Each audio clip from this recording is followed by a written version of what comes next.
Une source d'énergie qui répond à vos exigences, animé par la passion, guidé par la technovation. Disponible uniquement chez Batimax ou sur le site web www.batimax-mata.com. Vous présente Nivavo. 5G Batelma, des actualités uniques, dynamiques et renversantes dans le journal TV.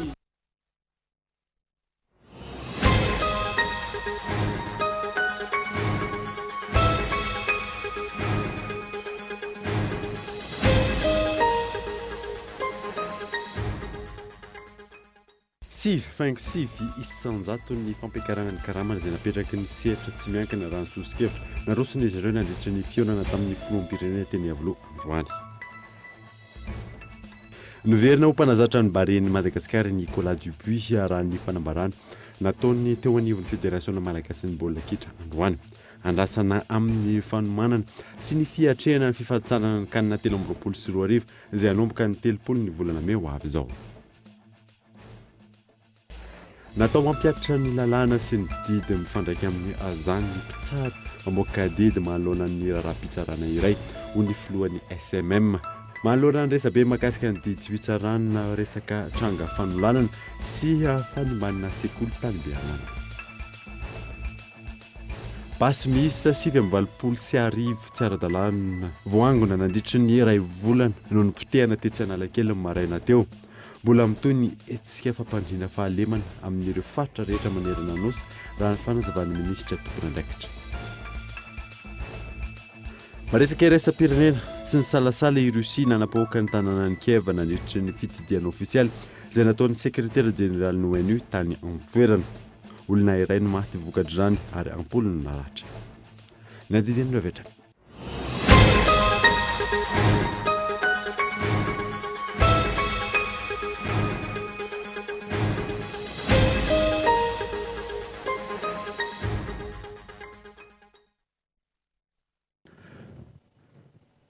Finaritra tompoko lasy tompoko avy taona vaovao eto amin'ny École TV Manasanoara anaraka izany hatramin'ny farany. Nanamboatsika ny vaovao dia 5 isanjato ny fampiakarana ny karama izay napetraky ny sehatra tsy miankina raha ny sosikevitra narosony izy ireo nandritry ny fionana tamin'ny filoham-pirenena androany teny Avilo. Abraham Andriamana. Nitanteraina androany teny amin'ny lampam-panjakana Avilo ny fivoriana fankahakevitra ny tarihin'ny filoham-pirenena niarahana tamin'ny vondron'ny mpandraharaha sy ny sehatra tsy miankina ary ireo minisitra tompon'andraikitra. Natao izany hametrana ny paikady sy ny fandraisana fanapahan-kevitra ahafahana miatrika ny fiakaran'ny vidim-piainana tao aorian'ny fandalovan'ny krizy samihafa nateraky ny fiovaovan'ny toetrandro, ny valina aretina ary ny fiantraikan'ny ady any Ukraine ankehitriny. Noresana nandritra izany ny mikasika ny fampiakarana ny karama ho an'ny sehatra tsy miankina.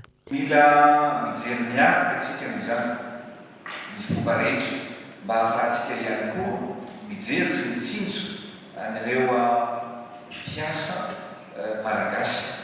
Iny tokoa ireo krizy lehibe izay niresahako teo aloha dia miatrika ny vidim-piainana ary mavesatra loatra eo amin'ny fahefan'ny vidin'ny malagasy ny fiainana andavanandro noho izany krizy izay noresahantsika izany. Mbola tsy nampiakatra ny vitsotika isika hatreto. Nefa na zany aza efa nomana zary tsika. Io zany dia miaraka hojerentsika miaraka androany ny fanatanterahana, ny fampiakarana, ny karama, ny mpiasa malagasy.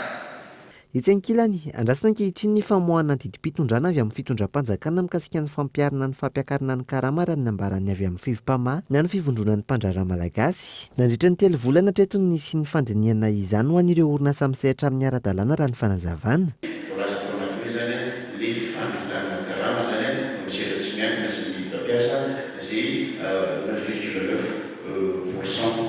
Niarana izahay vory nandritra ny telo volana fampiarana-piasa izay fa tsy ampy izy io ary tsy asika mihitsy ny zava-misy iainan'ny firenena.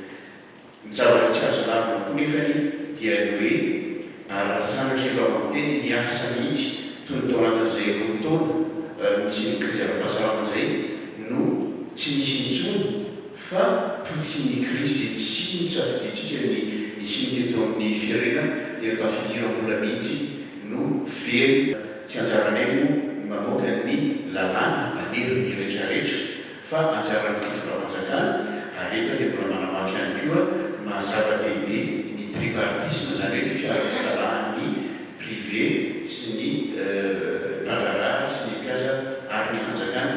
Tonga nanatrika ity fivoriana fakan-kevitra teny Avoloha ity androany avy amin'ny FIFPAMA, ny GEM, ny SIM, ny vehivavy mpandrarary ny avy amin'ny CDM. Taorian'izay, ny azon'ny faritra vakina karatra tao Antsirabe ny filohan'ny pirenena, nanokana tamin'ny fomba ofisialy ny tranobe ny serasera sy ny kolontsaina akona karatra.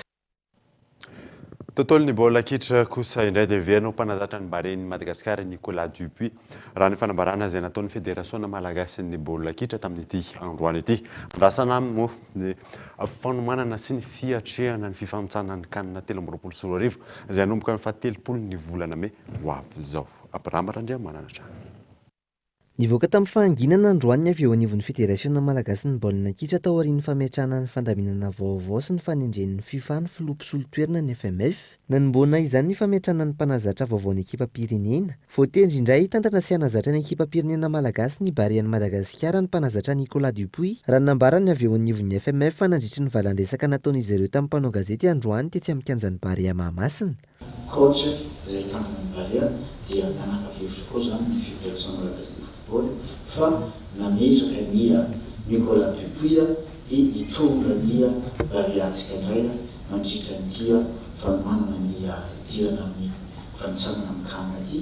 Dia izy indray zany zao no coachtsika manomboka ny androany hitenenanay fa isorana azy ihany koa olana naiky izy hitondra zany Barea zany. Ankoatr'izay, voatendry ho taleara teknika eo anivon'ny federasiona malagasy ny baolina kitra ihany koa ankehitriny kapiteny ekipa pirenena teo aloha Rasoana Everado raha ny nambaran'ny tompon'andraikitra. Tanjona ho an'ny Barea-ny Madagasikara ankehitriny ny fiomanana amin'ny fiatrehana ny fifanitsanana ny kanina 2024 izay apetraka eo ambany fitantanan'ny mpanazatra vaovao sy ny taleara teknika raha ny fanazavana. Voalohany aloha araka ny zany teo fandraifa tena voalohany amin'ny tato hoe akaiky le fotoanantsika zany zao hiatrika ny tia fanitsanana ny kanina ty. Raha akaiky le fotoanantsika dia tsara kokoa ngamba ny olona efa mazatra ny ekipe nationale efa niaraka taminy noa zay zany nisan'ny sakitare voalohany fa tsy hoe hitadiana vaolona vaovao indray tsika mbola voizatra hiaraka amin'izany ekipe nationale zany. Anisany Dupuis zany anisany fa hoe niaraka tamin'ny ekipe nationale tsika Barea io dia tsy hanasarotra amin'intsony ny fiarahana amin'ireo olona reo. Tsika rehetrarehetra fa tena akaiky le fotoana dia hitady ny azakazaina hoe ny tetikady mahomby ao anatin'izay fotoana zay zany no asa lehibe miandro zany zao ifampidiriana amin'ny sélectionneur. Tsy aivina, ny volana jona ho avy izao, hifanandrina amin'ny ekipa pirenena Ghana ny Barea-ny Madagasikara mandritra ny andro voalohany fifanitsanana ny kanina 2024. Ny ekipa pirenena Angola kosa no hifanandrina amin'ny Barea mandritra ny andro faharoa. Lafim-baovao hafa kosa indray dia hiopana bebe koa amin'ny fanomezana sehatry ny tanora sy ny fanatsarana ny tontolon'ny fandrarana eto Madagasikara ny Semaine de l'Europe izay hanomboka ny faharoa hatramin'ny 7 volana May ho avy izao. Gaëtan Andreslavo. Anomboka ny faharoa ary farana ny 7 volana May ho avy izao ny Semaine de l'Europe amin'ity taona 2024 ity. Raha toka tsy nisy zany nandritry ny roa taona noho ny fisian'ny Covid-19. Année européenne de la jeunesse io ny lohahevitra ho voizina amin'ity taona ity. Izany hoe iompana bebe kokoa amin'ny fanomezana sehatra sy ny fanampiana ny tanora. Ny fahaefatra ny volana May, isy ny forum natokana ho an'ny tanora malagasy izay atao amin'ny lapan'ny Antenimierandoholona Anosy. Tanora mandray amin'ny tanàna ny oibainy. Et donc c'est la jeunesse qui prend en main son avenir. Tanora mandray ny tanàna ny hoaviny, taona izay atrehan'ny tanora ireo fanamby ao anoloany sy ny fandraisana anjara entana manoloana ny tontolo izay ainga mpiova miaraka amin'ireo teknôlôjia vaovao izay inoko fa ianareo mahalala bebe kokoa noho izao. Izany hoe ny fanovana izay afaka omenareo tanora amin'ny mpivoarana ity firenena ity. Mandritra izany, tsy izahay no iresaka fa ireo manampahaizana malagasy, ireo mpandray anjara toy ny mpianatra, mpampianatra pikaroka amin'ny Université Antananarivo, avy amin'ny Université Catholique eto Madagasikara, ny Institut d'études politiques de Madagascar, ho tanterahinao amin'ny salle d'audience ny Sena Anosy io forum io, anehoana ny fifanantonana eo amin'ny vahoaka sy ny androm-panjakana, ny mpanatrika sy ny coopération européenne.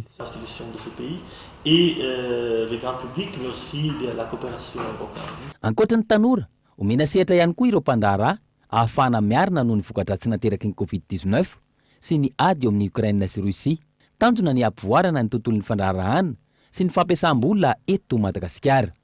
Et c'est vrai qu'aucun pays au monde peut se vraiment développer sans le secteur privé et sans les entreprises. Marina fa tsy misy firenena afaka hivoatra raha tsy misy ireo sehatra tsy miankina sy ireo orinasa. Araka izany, ilaina miaraka amin'izao fanorenana noho ny fisokafan'ny sistany izao ny ampandehanana indray ny fandraharana amin'ireo orinasa malagasy vahiny izay hiteraka fivoarana sy famoronana asa. Araka izany, noraisina ny fomba fanao dia ny forum izay ahafahan'ny sehatra tsy miankina sy ny fanjakana mifampiresaka. Atokana ho an'ny digitalisation eo anatrehan'ny tontolon'ny fandraharana eto Madagasikara ny loha hevitra. Hojerena izay azo atao ahafahana mampandeha indray ny fandraharana izay nisedra olana noho ny Covid, ny fihidian'ny sistany sy ny ady ao Ukraine. Inoka ihany koa fa zava-dehibe satria teknôlôjia vaovao dia manome fahafahana hiditra anatin'ny toe-karena eran-tany amin'ny lafiny maro samihafa. Aussi donner une opportunité, une impulsion d'une section différente dans l'économie mondiale. Anatin'io semaine de l'Europe io, ny 2 hatramin'ny 9 ny volana Mai, isy ny fandarana mahakasika ny sakafo, ahafahana mahafantatra bebe kokoa ireo karazan-tsakafo amin'ny firenena frantsay sy eto Madagasikara, izay ho hita amin'ireo televiziona misa 4 ka isan'izany ny eto amin'ny Cool TV. Isy ihany koa ny 7 hatramin'ny faran'ny volana Mai, ny fampirantiana sary mitanisa ireo dingana nametrana ny vondrana Europeana izay atao amin'ny Hôtel de Ville Antananarivo, izay azony rehetra tsidihana. Ny 7 ny volana Mai, isy ny fampahafantarana ireo tetikasa lehibe sy manandanja iarahana amin'ny vondrana Europeana izay atao eo amin'ny parvis ny Hôtel de Ville Analakely. Ankoatr'ireo, ny 4 ny volana Mai, isy ny concert mahakasika musique classique exotique izay atao ao amin'ny IFM Analakely ary misokatra ho an'ny daholobe ihany koa. Mifanindran-dalana amin'izay fankalazana ny semaine de l'Europe izay dia ho amafisina ny fiara-miasa eo amin'ny vondrana Europeana sy Madagasikara ka teboka 5 lehibe no iasana ireo solitena avy any ivelany eto amintsika na didiny izay setiny gatao andriatsy lavitra. Noararotana ny fisokafan'ny SID na ahafahana manamafy ny fiara-miasa eo amin'ny vondrana Europeana sy i Madagasikara, hoy ny solitena maharitry ny vondrana Europeana monina sy miasa eto amintsika. Karazany 5 araka izany ireo iraka ho tanterahiny na mission atao eto Madagasikara ahafahana manamafy io fiara-miasa eo amin'ny 2 tonta io. Isy delegasionna roa samihafa avy amin'ny vondrana Europeana ho tonga hanantanteraka sy handrindra io fiara-miasa io. Ankoatr'izay, izany ho tonga eto amintsika ihany koa ny solitenan'ny BEI na ny Banque Européenne d'Investissement sy ireo komisionna manaramaso ny fisotry ny fifidianana ny taona 2024. Après, on a une mission de la Banque Européenne des Investissements aussi qui arrive à la même période. Izy ihany koa ny fahatongavan'ny solitenan'ny Banque Européenne d'Investissement amin'ny fotoana io izay sehatra manokana amin'ireo tetikasa goavana amin'ny sehatra amin'ny angovo sy rano. Araka izany, fantatrareo fa zava-dehibe ny fanatsarana ny famatsin-drano eto Antananarivo, ny fisian'ny rano sy ny fanangonana azy, ny fanatsarana ireo fantsona isan-karazany. Tetikasa goavana Matsimboly io tetikasa io ka ho tonga eto ny BEI. Aoriana, mission iray manandanja eo amin'ny sehatra politika dia ny fanaraha-maso ny asa fanaraha-maso momba ny fifidianana ny taona 2024. Nanao ny fanaraha-maso ny fifidianana izahay ny taona 2024 ary nanamafy fa nisy ny fifidianana demokratika sy eken'ny vahoaka. Isy anefa ny fepetra teknika notakiana. Io mission io dia hijerena hoe hatraiza ny vita tamin'ireo fepetra teknika notakiana, inona no mbola atao sy ny sisa. Izany hoe tena manandanja ho anay io mission io. C'était pris en compte, qu'est-ce qu'il y a encore à faire, etc. C'est une mission politique assez importante pour nous. Isany hojerena manokana ihany koa miaraka amin'ny BEI ny mahakasika ny RN13 ary antenaina fa isy fivoarana mahakasika ny ferisona amin'ny tetikasa. La BEI travaille acharnement pour clôturer tous les procédures. Miasa mafy ny BEI ahafahana mamita ireo dingana rehetra izay tena sarotra. Fantatrareo fa ny RN13 sy ny RN6 dia niaraka tamina tetikasa iray. Misy lalana roa goavana, ny iray amin'ny ilany avaratra, ny iray amin'ny ilany atsimo. Efa nanomboka ny RN6 rehefa natomboka niaraka tamin'ny filohan'ny Repoblika ny volana Septambra ny asa. Ary ny RN13 inona tsy hoe hanao fampanantenana satria tsy miankina amiko, saingy miasa izahay araka ny eo ampelantanana rehetra ahafahana miroso. Ary inona fa azo vaovao mahafinaritra tsy ho ela. Espérer d'avoir une bonne nouvelle bientôt. Hojerena manokana ihany koa ny fandraisana ny tanana ireo tetikasa isan-karazany any Atsimon'ny Nosy sy ny sehatra ny Masomboly ahafahana mamokatra bebe kokoa. Aorian'ny iraka ataon'ireo solitena avy any ivelany ireo, isy ny tatitra ataon'ny vondrana Europeana isaky ny sehatra nanirahana azy ireo tsirairay avy. Erivelona maro kosa mampakapeo taorinany fivoahan'ny didim-pitsarana momba ilay mpitondra fivavahana sy ny zanany nanorana ankizivavy roa taona an-tranomaizina sazy miatra sy onitra 5 hetsy ariary monja no sazy azon'izy mianaka tamin'ny zaniona saina. Roa taona an-tranomaizina sazy miatra miampy onitra 5 hetsy ariary. io no vokatry ny didim-pitsarana momba ilay raharaha fanolanana nataona mpiandry sy ny zanany lahy tamina vehivavy tokony 20 taona tao amin'ny distrika Navaradrano. Io tovavy io izay kamboty ary sahirana ara-pivelomana ny reniny ka nametraka ny zanany ho taizany ity mpitondra fivavahana no niarany Herisetra Ranofo. Raha ity didim-pitsarana ity attentat à la pudeur no nampiarany fitsarana hoy ny mpisolo vava fa tsy viol. Sy nahafapo anay aloha indrindriny raha ny zavatrana dia nisy ny attouchement fa nisy ihany koa ny viol. Viol moa tsy voatery resaka mahalehilahy no hoe misy pénétration sexuelle fa le izy na dia tanana le ankizy vavy io dia nipetraka niaraka tamin'ilay olona izay nitoriana, izay olona mpitondra fivavahana. Nisy zany circonstance aggravante tamin'ny raharaha iny satria voalohany aloha mampitondra fivavahana azy dia faharoa hoe tena hoe considéré no trano amin'ny maha izy efa kamboty dia mipetraka tao aminy nefa nisy fanararotana ranofo natao taminy. Raha jerena ny lalàna dia nididy atteinte à la pudeur nampiarany fitsarana satria nididy atteinte à la pudeur roa taona hatramin'ny 5 taona hatramin'ny maizana. Raha resaka viol indray fa fanolanana dia 10 taona hatramin'ny 10 taona hatramin'ny maizana.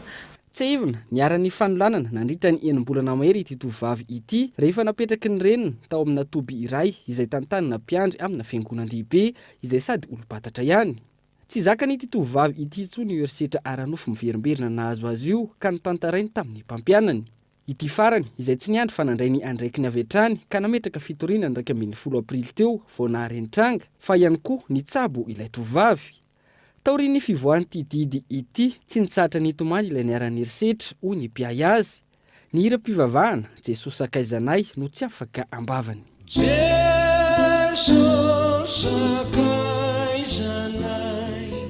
Tsikasy teny amin'ny tavany hoe nalahelo izy. Nitomany izy dia nihira Jesosy sakaizanay. Izay no nataony tao dia tsy hitako moa izany hoe ahoana ny fomba hanazavana azy an'ilay zava-misy fa dia tomany izy satria nieritreritra an'ilay hoe izao izany ny vokatry ny zavatra nahazo dia izao izany ny tampo tsara hoe mahasoa. Ilay vola aloha izany voalohany dia tena tsy rariny satria na ny saran-dalanay roa nivezivezy teo raha izany tena mino fa nentiny ohatran'izay ilay izy. Ny tena izany ny ara-pavoazana voan'ny Herisetra dia lasa ohatrany hoe ilay olona voan'ny Herisetra indray izany rehefa tsy manam-bola no miantoka ny zavatra rehetrarehetra izany.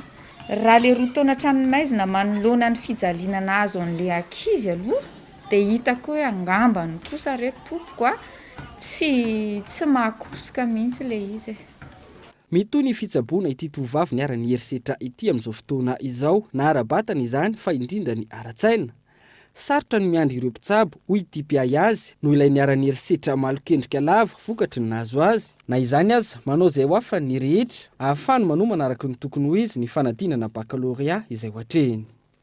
Matoa ny fiarahamonina mitroatra mahita hoe tsy ampy laisa azy dia efa misy zavatra tokony hovaina sy dingana zany tokony ataontsika amin'ilay hoe resaka fanolanana sy ny sazy azon'ny olona mpanolana. Mila hovaina ny lalàna, mila tsaraina sy hamafisina ny sazy tokony azon'ny olona manolana sy manao ny resaka Herisetra Ranofo eto Madagasikara mba tsy alokalofan'ny olona manao ratsy ao aorian'ny titre na ao aorian'ny resaka fivavahana satria izay ny zavatra misy amin'izao fotoana izao. 2 taona izany no mena an'ilay olona, afaka 2 taona izy nivoaka.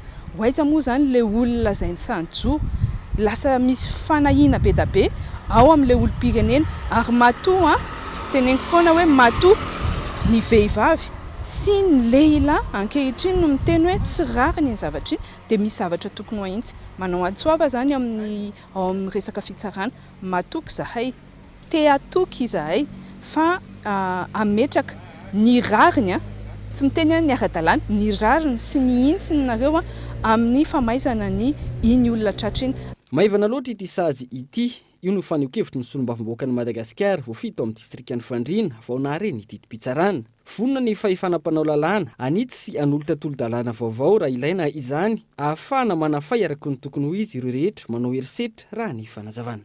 Amin'ny marem-pianakaviana tohina ny fo ary tena tohina mahafa mihitsy satria fiainana manontolo anie no simba vokatra izany fanolanana izany manoloana izany fahasimbana fiainana manontolo izany dia heveriko fa tokony ho tandrify izany koa ny sazy mahazo izay diso sy meloka tao anatin'ny fanatanterahana ny fanimbana no avin'ilay zaza indrisa nefa fa ny heveriko dia tokony ho mafy kokoa noho izay raha ilaina ny manamboatra ny lalàna mahakasika izany atao hoe fanolanan-jaza izany sy ny sazy miatra amin'ny olona mpanao azy dia tena vonina aho hiaraka amin'ireo namako indrindra mareny mpianakavianako hanavao izany lalàna izany na hametraka tolo-dalàna vaovao fa tena tsy mety raha zaza simba no 2 taona monja miaraka amina lamandy kely dia kely ho an'ny mpanimba no sazy miandry azy raha toy izao mantsy dia ataon'ny olona fanao sy miverimberina ny hadalàna tahaka izao satria zara fa sazy ny miandry azy.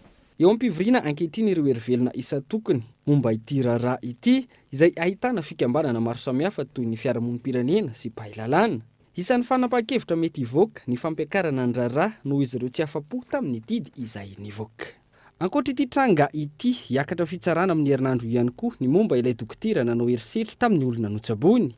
Raha ny zavaniseho, vehivavy iray nanana olana tao amin'ny tranonjanany no nanantona dokotera. Rehefa tonga tao amin'ny dokotera dia nasaina nalàna ny akanjony hozahana. Fizahana izay nivadika ho fanararotana aranofo avy eo. Nitoro ilay niara-ny erisetra ary niakatra fampanoavana ny raharaha ary nahiditra ponjavonjo maika ilay dokotera. Ka amin'ny herinandro no hiakatra fitsarana, andrasana ny toy ny raharaha. Mandidina izay raharaha izay hatrany dia natao mampiatra ny lalàna sy ny didy mifanaraka izany ny mpitsarana maoka didy manoloana ny raharaha mpitsarana iray ho ny filohan'ny SMM manoloana ny resabe mahakasika ny didy mpitsarana ilay tranga fanolanana sy fanimana sekoly tany Bealana Henri Florian. Niteraka resabe sy fanehoan-kevitra maro lafy teny amin'ny tambazotra-tserasera sy teo anivon'ny fiarahamonina. Ny didy mpitsarana izay navoaka ny mpitsara nanoloana iray raharaha fanolanana ankizivavy niseho teto Antananarivo sy ilay didy navoaka mahakasika izy roa lahy izay nanimba ny CEG manara-penitra tany Bealanana ny andro ny omaly.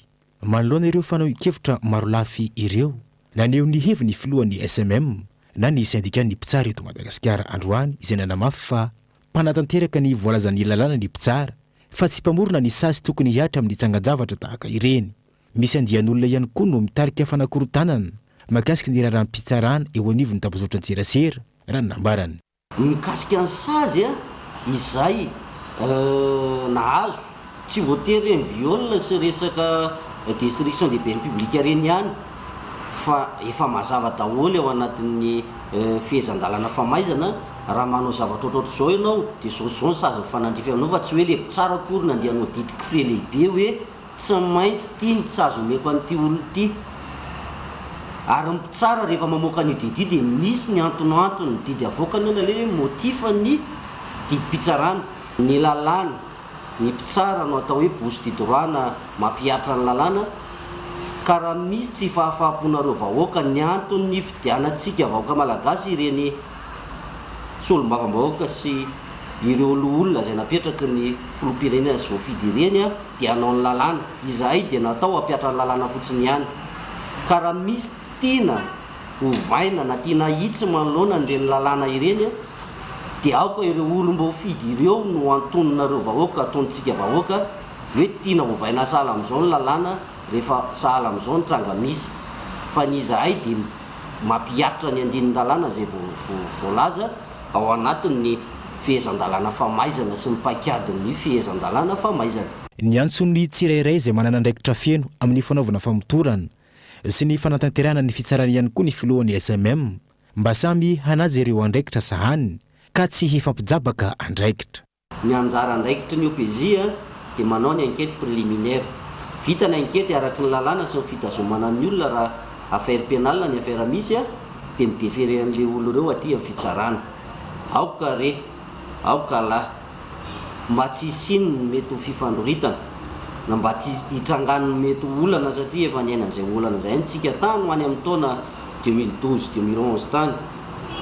Aleo samy anaja ny tandrifina andraikiny amin'io sehatra fanaovana ny fanadiadiana io. Misy fanadiadiana savaranonandro ataon'ny police judiciaire moa izay hoe enquête préliminaire ka le famoahana sarin'olona eny anivon'ny tambazotra tseratsera indrindraindrindra mbola arahana communication ohatrany efa titeny sady amin'ny fitsarana hoe meloko ireo olona ireo ka mila atao an'zao zao fa ny fitsarana tompoko no atao hitsara fa tsy ny officier de police judiciaire. Fehezan-dalàna maromaro no tokony hitondrana fanatsarana sy fanavoazana eto amintsika raha ny fanazavany mba hampifanaraka ny itony zava-misy sy ny sazy mifandraika amin'izany. Tontolon'ny fahasalamana kosa indray dia manoloana ny tsy fampiny trano fitehirizana vaksiny eto amintsika.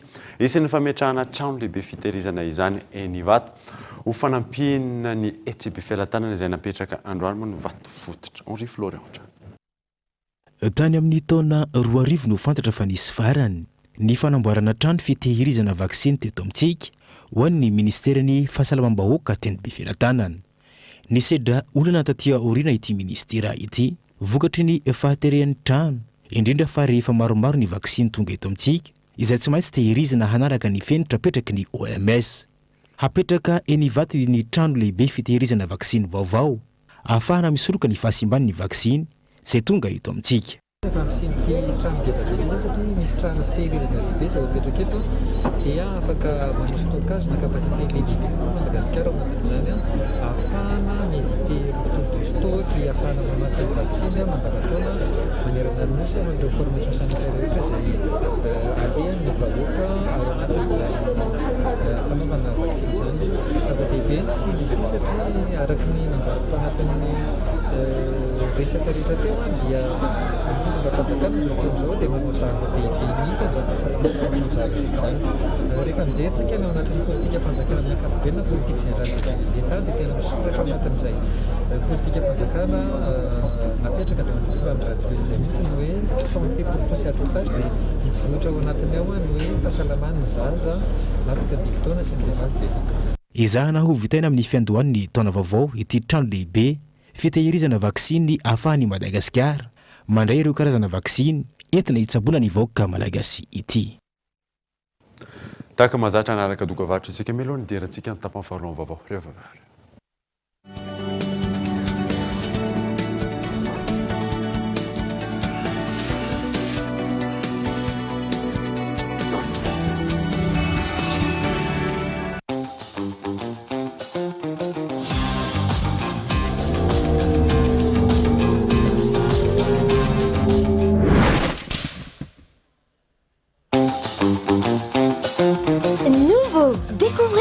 Du très haut débit avec la fibre Family Betelma. La fibre à prix léger chez vous à seulement 149 000 arrières par mois, jusqu'à 300 gigas de data inclus. Études, travail, divertissement en toute sérénité. Testez votre éligibilité en Telma Shop et abonnez-vous.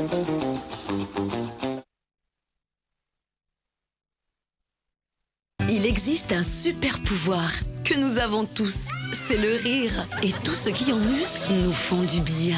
C'est pourquoi nous pensons que nous devons rire plus, car cela rend la vie plus belle. La vache qui rit, parce que c'est meilleur de rire.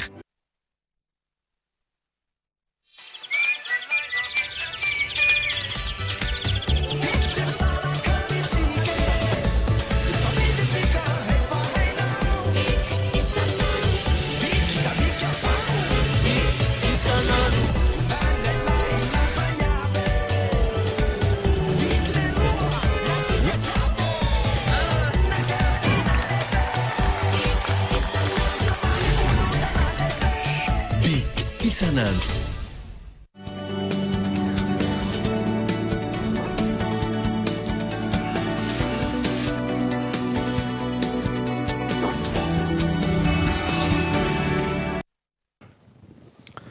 Veneto amin'ny fampalalam-baovao isika dia ahafahana manatsara bebe kokoa ny fiatrehana ny loza voajanahary eto amintsika ny fametrahana ny Fonds national de contingence eo anivon'ny BNGRC raha nambara amin'ny atitany tamin'ity androany ity. Henri Florian. Zava-dehibe amin'ny fandaminana vaovao eo anivon'ny BNGRC ny fahafahana mametraka ny fandaminana tsaratsara kokoa sy mametraka ny paikady-pirenena momba ny fiatrehana ny loza voajanahary ny fametrahana ny Fonds national de contingence na ny FNC izay famatsimbola am-pirenena sy iraisam-pirenena mba hanatanterahana ireo asa fitantanana ny loza voajanahary sy ny fametrahana ny tahirim-bola. raha ny mazatra atsika hatramin'izay ny fomba fiasany tiako tenenina dia rehefa misy ny loza no manao antsoavo amin'ireo partenaire atsika sy miezaka ihany koa manao izay atrena ny loza fa amin'izao fotoana izao mifisian'io FNC io dia tena ho isy tahiry mihitsy atsika izay hipetraka ato amin'ny BNGRC dia io zany no androtsahan'ireo partenaire atsika ny participation an'izy ireo mba hiatrentsika ny loza voajanahary eto amin'ny tany sy ny firenena.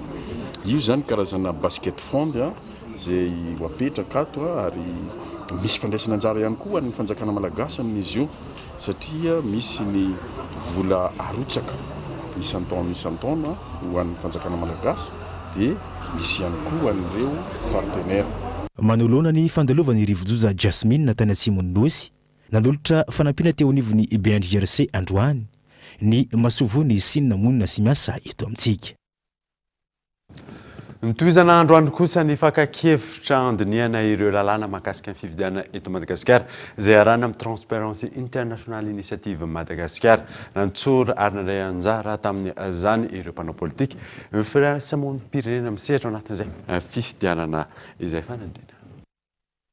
Isan'ny ompanany ady hevitra ankehitriny raha vao miresaka fifidianana fanavaozana tanteraka na amin'ny ampahan'ny lisam-pifidianana. Ny vola ampiasan'ireo kandidà ireo fepetra sy lalàna mahakasika ny fanaraha-mason'ny fifidianana, mialoha, mandritra sy aoriana ny fifidianana sy ny maro hafa. Samy manana ny heviny ireo ambaratonga politika isan-tokony, fiarahamonim-pirenena sy mpanao politika manoloana izany.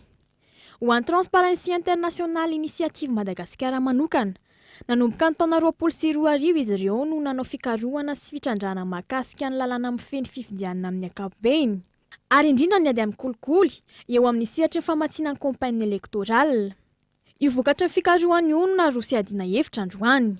Tao anatin'ny enimbolana zany izahay nanao fakakevitra tamin'ny faritany ho eo anivon'ireo antoko politika sy fiarahamonim-pirenena izay nazahoana ny hevitra izy ireo momba ny hoe inavy ireo teboka tokony hatsaraina amin'ny lalàn'ny amin'ny resaka fifidianana sy amin'ny resaka famatsiana ny kampania elektorale dia naravina zany ireo fanamarina avy amin'izareo ireo dia mizaraina androany mba hiadiana hevitra indray fa mbola tsy tapitra ilay fakanan'ilay hevitra satria mbola manana fotoana zany izy ametrahana précision ihany reto no tiana hiatsaraina fandraisana anjara ny fikambananay amin'ny fananatsika fifidianana madio zany hoe tsy hoe ny fikambananay manokana moa zany fa ny fiarahamonim-pirenena sy ny ireo misehatra politika zany izay mieritreritra ny ametraka an'izay hoe fanovana izay mba ho an'ny fifidianana madio, fifidianana lavitry ny kolikoly.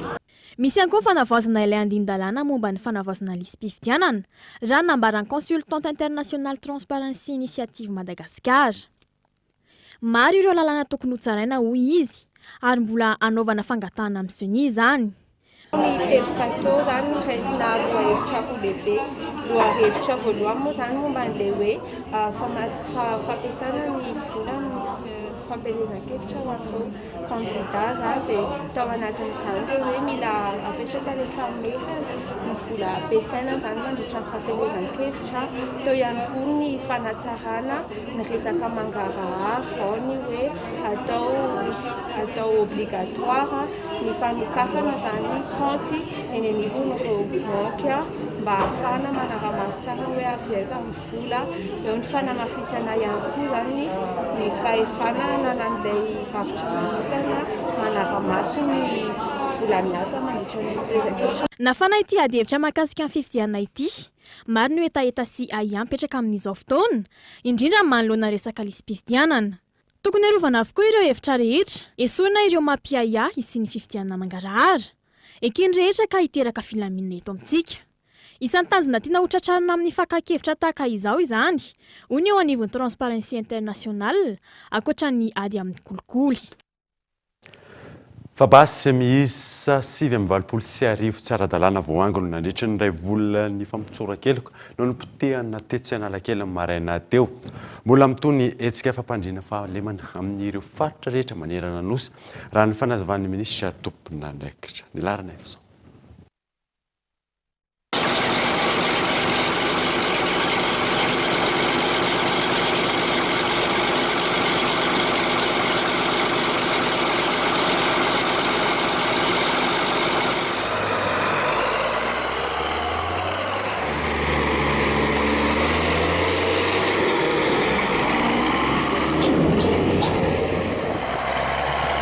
basy miisa 7 sy arivo tsy ara-dalàna bala miisa 70 no voangona nandritra ny iray volana efa mitsorakeloka izay nopotehina teo anoloana ny lapan'ny tanàna Analakely ny maraina teo.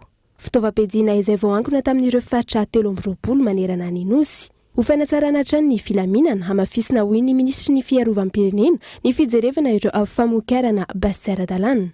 Dia fantatra ihany koa kehitriny fa be dia be ireo toerana famokarana basy tsy ara-dalàna ary ny gendarmerie sy ny polisy pirenena moa dia ho mpanenjena an'izany indrindra izay no mamokatra basy mahafaty izy dia fa basy artisanal izany hoe vita any amin'ny atelier any zany izay mety mitondra ihany koa ary tsy hoe mety fa mitondra tokoa sy fandriam-pahalemana na eny ambanivohitra zany na aty amin'ny tontolo andrenivohitra. Itoy ny ezaka izay atao amin'ny fampandriana ny filaminana amin'ny faritra maro atrandra ny fanazavana. Afa-po tamin'ny ezaka nataon'i Madagasikara ny vondrona afrikana ary nambarany asolo tena maharitra eto Madagasikara fa mbola vonina atrandry ny anampy any Madagasikara izy ireo. Iska zao moa tsy hoe tafika malagasy fotsiny fa ny fanjakana malagasy miaraka amin'ny fanampiany ny vondrona afrikana. Izany hoe ny mpitandro ny filaminana rehetra dia anatin'izany esika zany na amin'ny polisy araka ny teneniko tao na amin'ny gendarmerie na amin'ny tafika malagasy. Ary izany resaka zany tsy hijanona raha tsy milamina ny fomba fametrahasika ny fahazahoan-dalana mikasika ny fitaovam-piadiana satria ny vahoaka ny afaka mitana fitaovam-piadiana afaka lalàna sy lalàna velona dia hahafahan'izy ireo ihany koa manana fusil de chasse ohatra na arme de défense ihany koa afaka manana an'izany ange fa tokony anatiny fanajana ny lalàna velona. Nandritra ny iray volana efa mitsorakeloka natao nanerana ny nosy karazana basy miisa 3 no voangona tamin'izany toy ny basy Mahery-Vaika, ny basy Mborona ary basy Vita Gasy. Tany amin'ny faritra Melaky, Pongolava, Tsiropina, toerana voasokajy ho faritra mena no tena nahazahoana basy tsy ara-dalàna betsaka indrindra hoy ny taleny fanompo-pirenena sy ny fiandry. Lafim-baovao hafa kosa indray dia mitombo ny vehivavy malagasy misehatra anatin'ny tontolon'ny fandraharana isam-bolaolana setran'izy ireo ny fahazahoana fampirimam-bola indrindra eny anivon'ny banky isan-tsokajiny antony amporisian'ny GFM ny tokony hidiran'izy ireo anatin'ny fikambanana isan-tsokajiny Ivrejar. Anjaton'ny orinasa tantaniny ireo vehivavy mpikambana anatin'ny fivondronan'ny vehivavy mpandraharaha eto Madagasikara. Na teo azany valinaretina Covid-19 sy ny fiantraikan'ny krizy maneran-tany. Njoro hatrany izy ireo nanoloana ny fahasahiranana tamin'ny fitazonana ny orinasa iodina sy ny fampandehanan-draharaha ankapobeny. Na izany na tsy izany, olana hatrizay ka hatramin'izao ho an'ny vehivavy mpandraharaha ny fahazoana fampindramam-bola indrindra eny anivon'ny banky isan-tsokajiny. Ny olana misy foana aloha ny olana sedrain'ny vehivavy aloha voalohany indrindra dia misy ny olana ara-bola. Zay aloha anankiray. Ny ara-bola moa zany dia eo foana ilay resaka hoe vehivavy moa zany mora aminy sa tsy mora aminy mahazo prêt amina banky. Zay aloha fa ny tena important aloha voalohany indrindra dia vehivavy tsy menatra. Tena hitanareo amina société manao innovation na société ny vehivavy ny tena betsaka ketrika tsy matahotra mamorona société. Zay aloha zavatra anankiray voalohany indrindra tena important be.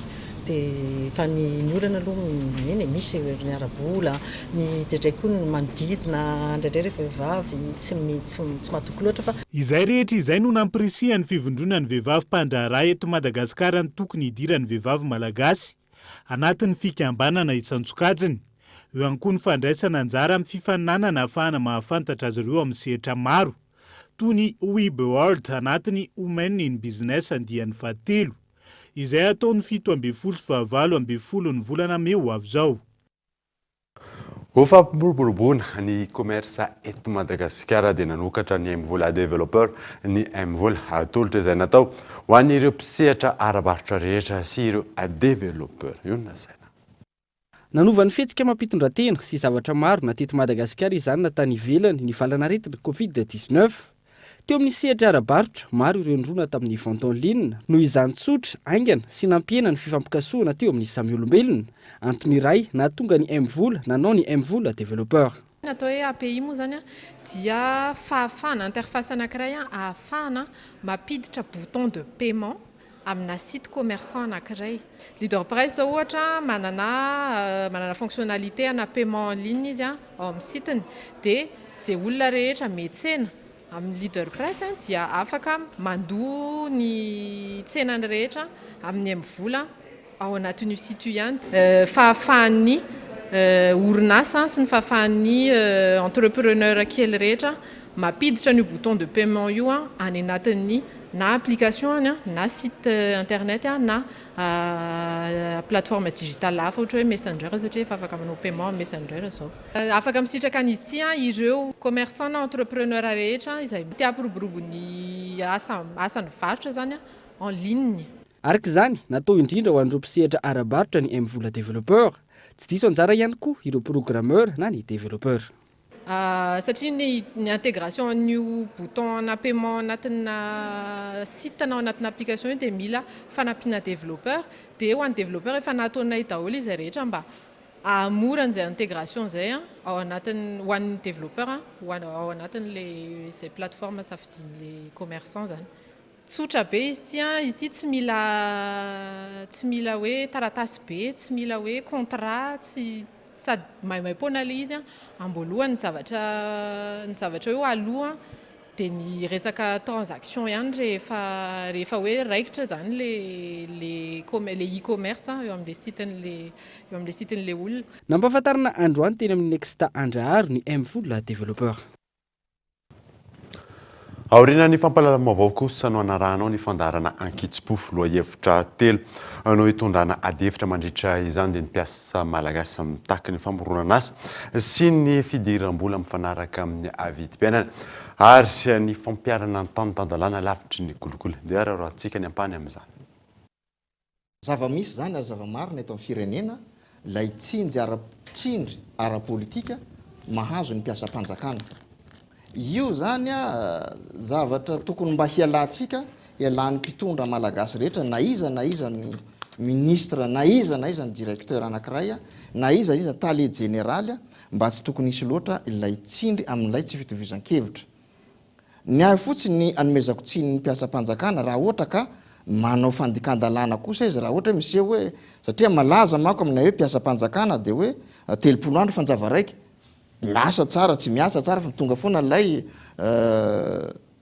karama mampiasa-panjakana za kosa aloha tsy dia mirona amin'izay fa ary zay anankiray zay mba soa fianatra zay tsy mampitovy kosa ny amin'ny privé sy ny mpiasa-panjakana. Ny privé zany mamokatra bebe kokoa zany hoe ny ora iasany dia tsy maintsy feno fa ny mpiasa-panjakana kosa dia matetika raha ohatra 7 ora no ameno tokony hoekena dia indraindray misy mpiasa-panjakana zay mahatsiaro fa tsy tompon'andraikitra izy indrindra le tsy tompon'andraikitra dia hoe enina ora enina fotsiny izy dia fa na 7 ora tsy feno zany le valoana. Eo moa zany ny an'ny fanjakana moa misy an'le hoe eo grille indiciaire no mamaritra ny mari-karama fa ny aty amin'ny tsy miankina indray kosa nefany dia eo le karama farany ambany. Le karama farany ambany iny zany no tokony ho jereny ny tompon'andraikitra zany ny anatsarana anazy zay teboka voalohany indrindra hoe itsika zao raha eto Madagasikara 2 hetsy ariary izy ateo ny karama farany ambany nefany mba ampitao amin'ny any ivelany ohatrinona ny karama farany ambany raha iresaka tsika hoe raha nosy raha vavy akaiky tsika fotsiny zao ohatra efa manodidididina angamba ny 5 hetsy izy teo na salasala amin'izany dia tokony ho jerena mifanaraka an'izay zay nisan'ny teboka voalohany indrindra fa ny manaraka an'izay kosa dia ao amin'ny resaka manodidina ny fiahina ara-tsosialy. Ho any amin'ny faritra kosa isika dia antonano maro tsy nandray vola fisiny ronono ireo be antitra ny asa teo anivon'ny commune ny Tomasina ny tsify sy ny caisse de retraite civile et militaire sy ny caisse de prévoyance de retraite no antony lehibe mahatonga izany raha ny fanazavana manandina. Nivoaka tamin'ny fahanginany ireo mpikambana ao anatin'ny fikambanany be antitra ny asa teo anivon'ny commune Ambonivohitra Tomasina amin'ny fotoana izao. Raha ny fantatra efa antaonany maro izy ireo no tsy nisitraka ny vola fisotron-dronono izay tokony hositrahany. Nandoa ara-dalàna ireo latsakimboka rehetra toy ny mpiasam-bahoaka ireto be antitra ireto fony izy ireo mbola amperinasa teo anivony commune ambonivohitry Tomasina ary nanantena ny hisitraka ny valankasasarany mandritra ny fotoana fisotrondrononina. Tsapan'ireto be antitra ireto ny tsy fisian'ny CRCM na ny caisse de retraite civile et militaire sy ny CPR na ny caisse de prévoyance de retraite izay nobangaina nandritra ny fotoam-piasana kanefa tsy voarotsaka ao anatin'ny tahirim-bola ho raisina amin'ny fotoana ilavana azy. Ny CRCM zay nalaina tamin'ny karamanay nandritra ny taom-piasanay nanomboka mai 2010 ka hatramin'ny décembre 2020 tsisy narotsaky ny fitondrana tao amin'ny commune tao amin'ny caisse de retraite. Certes zany dia tsy misy mandray pension zahay reto, misy efa retraite hatramin'ny 2014 hatramin'ny 2020. Ny montant ny hoaninanay satria efa namoany finance ordre de recette izy io dia 300 millions d'ariary mahery kely eo zay. Zahay dia miaina ao anatin'ny fijaliana fananam-bola fahasahiranana. Maro aminay fa 5 zay maty noho tsy fisina tsy afaka nitsabotena. Nanomboka tamin'ny taona 14 araka ny nambarany reto be antitra ireto izany ny fanjavona ny latsakimboka izany ary tsy misy noraisana izany hatramin'ny taona 2014. Mahatsapa ho voaroba araka izany ireto mpisitraka ny fisotrondronono ireto malola io tranga io. Volan'ny commune madiodio no handoavana ny CPR sy ny CRCM ny installation de retraite ary ny congé non pris ho an'ireto be antitra ireto. Nilazany teo anivony commune ambonivohitry Tomasina fa efa andalam-pikarakarana izany izy ireo amin'izao fotoana izao. Raha jerevina zoina zany ny tantara dia nanomboka 2010 zany izy io dia tsy versé miaraka amin'ny karama zay tokony ho aloha miaraka amin'ny karama zany reo CRCM sy CPR ireo. Ny antony manokana moa zany tamin'izay fotoana izay dia noho ny fahasahiranana arabola teto anivony commune urbaine ny Tomasina zay tsy maintsy ny karama zany no nalefa zany tamin'izay fotoana izay araka ny fanapahan-kevitry ny mpitondra tamin'izay fotoana izay. Dia ny tsy versé zany izy io taty afara zany dia ny jusqu'à zao amin'ny 2022 izao. Ka noho izay indrindra zany dia maro zany ny mpiasa tsy mahazo an'ilay fisitrahana ny fisotrondronono zany amin'izao fotoana izao. Dia noho izay indrindra zany dia nanapa-kevitra ny fitondrana amin'izao fotoana izao izay tarehany monsieur le maire fa hanao ezaka be dia be tokoa zany mikasika an'ity fisitrahana ny fisotrondronono ity ato anivon'ny commune urbaine ny Tomasina. Ankoatr'io fa mahambola tsy maintsy atrehin'ny commune ihany koa ny fanomanana ny fisotrondronono ny mpiasa izay ivoaka aorian'ny taona 2024. Atreto misy 20 ireo be antitra mbola velonaina sy miandrandra ny fisotrondronono sy ivy kosa ireo efa namondy ainy. Maretsaka iraisam-pirenena kosa indray dia tsy nisalasala ireo Russie nanapoaka ny tanànan'i Kiev nandritra ny fitsidiana ofisialy izay nataon'ny sekretera jeneraly ONU tany amin'ny toerana olona ray no maty nandritra izany ary ampoly ireo naratra mafanantena. Orohoro no iainana ao amin'ny tanànan'i Kiev amin'izao fotoan'izao. Trano lehibe iray manandanja any an-toerana no napoaka ny Rosiana ny alakamisy alina lasa teo. Ampoly no naratra nandritra ny fipoahana ny nina natao nandritra ny fitsidiana ofisialy nataon'ny sekretera jeneraly ONU tao a Kiev. Raha ny hevitry manokana tsy zava-dehibe loatra ny fandalovako eto amin'ny renivohitr'i Kiev. Ny zava-dehibe dia ny tanànan'i Kiev izay tena manandanja tokoa ho an'ny zareo Ukrainiana na Rosiana.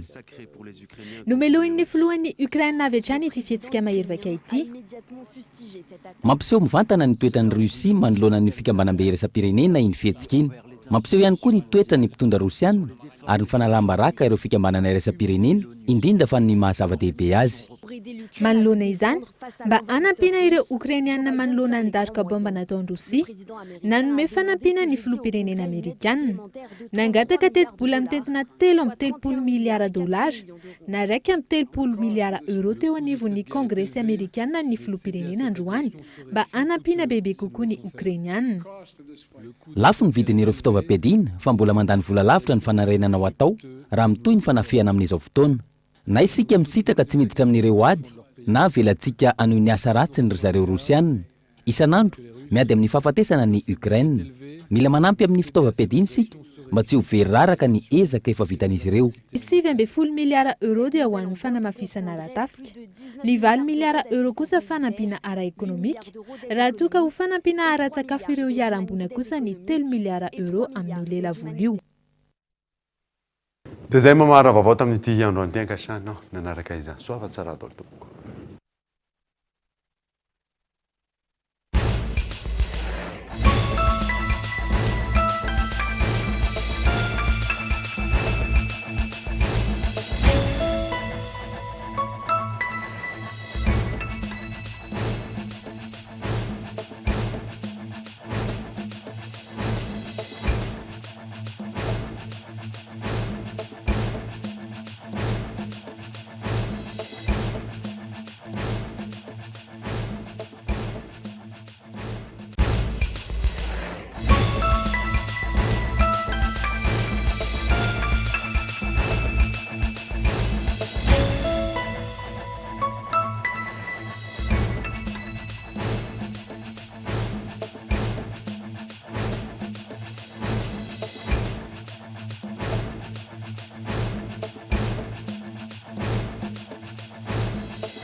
Une source d'énergie qui répond à vos exigences, animé par la passion, guidé par la technovation. Disponible uniquement chez Batimax ou sur le site web www.batimax-mata.com.